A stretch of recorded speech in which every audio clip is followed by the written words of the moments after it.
جو عبادتیں اخلاق اور کردار پر اثر انداز نہ ہو سکیں وہ مشقت کے سوا کچھ نہیں۔ آپ کا اخلاق ہی اصل میں آپ کا حسن ہے۔ شیخ سعدی رحمۃ اللہ علیہ سے کسی نے پوچھا کہ حال کیسا ہے؟ جواب دیا کہ اللہ کی نعمتیں کھا کھا کر دانت ٹوٹ گئے ہیں مگر زبان اس کی ناشکری سے باز نہیں آتی۔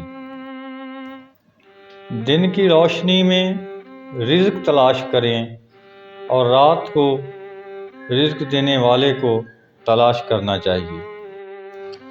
زندگی کی مثال ہم لڈو کے دانے سے بھی سمجھ سکتے ہیں۔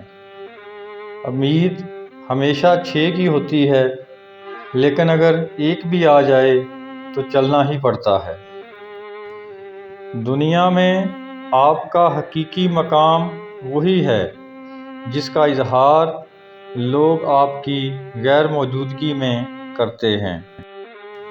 ہم ایسے منافق لوگ ہیں کہ کسی کی تکلیف کو اس کے گناہوں کی سزا سمجھتے ہیں اور اپنی تکلیف کو اللہ تعالیٰ کی طرف سے دی ہوئی آزمائش۔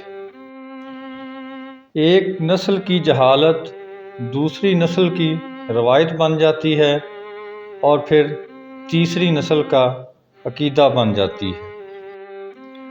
رسول اللہ صلی اللہ علیہ وآلہ وسلم نے فرمایا کہ جبریل علیہ السلام میرے پاس آئے اور فرمایا کہ اس شخص کے لیے ہلاکت ہو جو رمضان کے مہینے کو پائے لیکن اس کی مغفرت نہ ہو سکے۔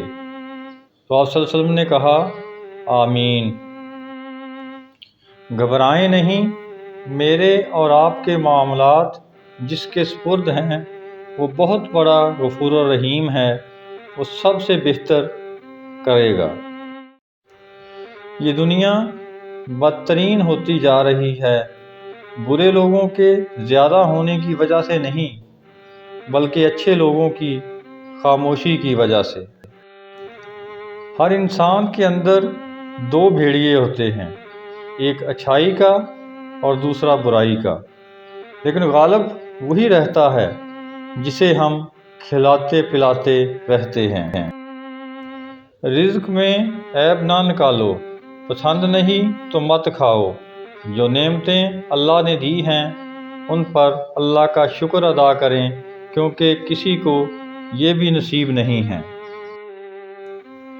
کوئی بھی تعلق یا رشتہ جب آنسو صاف کرنے کی بجائے آنسو دینے لگے تو سمجھ جائیں کہ وہ رشتہ اپنی عمر پوری کر چکا ہے۔